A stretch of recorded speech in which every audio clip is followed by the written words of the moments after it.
Before this video starts, I just want to say, don't explore abandoned buildings. It's a lot of crazy stuff that can happen. Homeless people live in there and stuff like that. And I'm going to tell you about one of the craziest times when I explored an abandoned building. So let's get into it. So this story time takes place a year ago. So I was hanging out with a couple of friends. We'll call these friends Jack, Peter, and Will. So me, Jack, Peter, and Will, we all were kind of just bored one day. And Will, his brother, he explored abandoned buildings all the time. He'd do it for fun. So he was like, yo, my brother said there was this abandoned building that's not that far from here. Y'all want to go there and just, walk around and explore? Me, I wasn't really on board, but Will was hyping it up. And Peter, he was just like, I don't really care what we do, just as long as we do something, I'm bored. So we wind up going, right? So when we get there, we notice like this building is big. Like I'm thinking this is like an abandoned house or something. No, this was like a big, block long building. So we get in the building, we start goofing around. We start throwing glass and breaking windows and stuff like that. Just typical stuff that you do in an abandoned building. You explore the rooms. You try to guess, which room is this or whatever. So what it really looked like was the building really, from the inside, it looked like it was just like a factory. Like it was an old factory with multiple rooms and they were building something, but I don't really know what they were building. I just know that it looked like a factory, like they were building stuff in there. So there was 3 floors to it. So we get to the 2nd floor, kind of just do the same thing.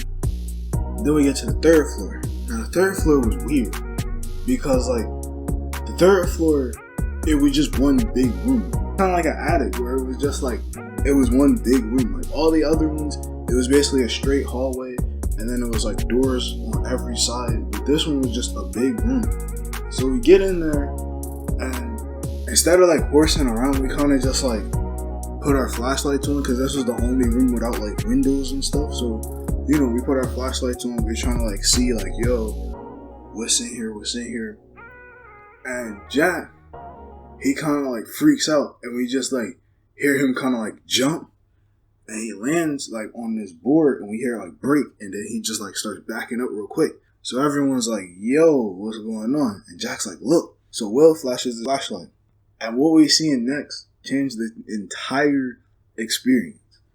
We see this one, he had to be homeless, but we see this guy basically sitting there. He had this, it was supposed to be a light brown jacket, but because of all the dirt, it turned dark brown with these baggy, dirty white pants and some just beat up shoes, and he had real long hair. His hair had to be past his shoulder, and he was just laying there. Peter was yo, look what's next to him.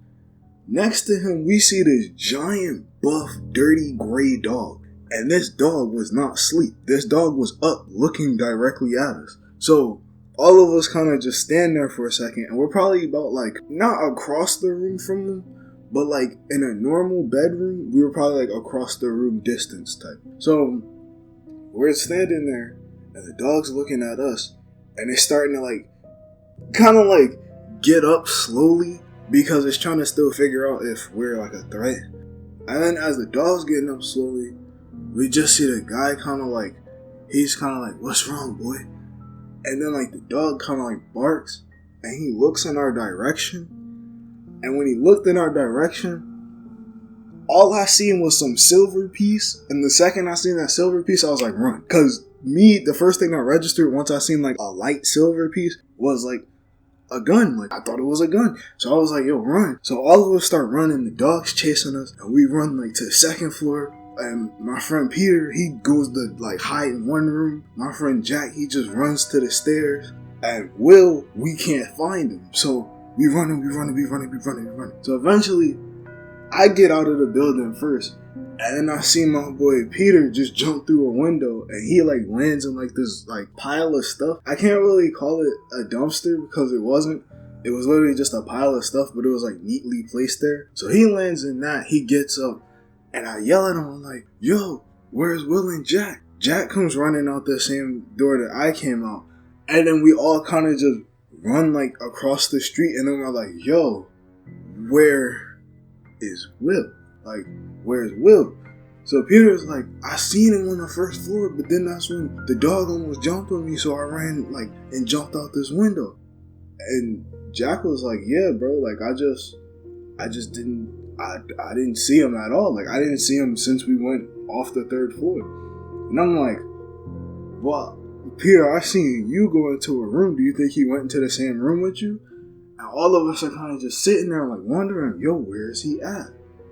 So then after like probably like 30 seconds of wondering where he's at and like waiting for him to come out, we were like, we gotta go back in there. Because we can't just leave him, you know, like he did come in there with us and he was the one that showed us the place. So we have to go back in there and get him. So we start walking back to like where, like into the place.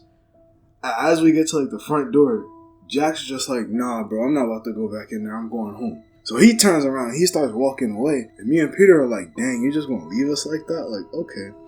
So we start walking back in.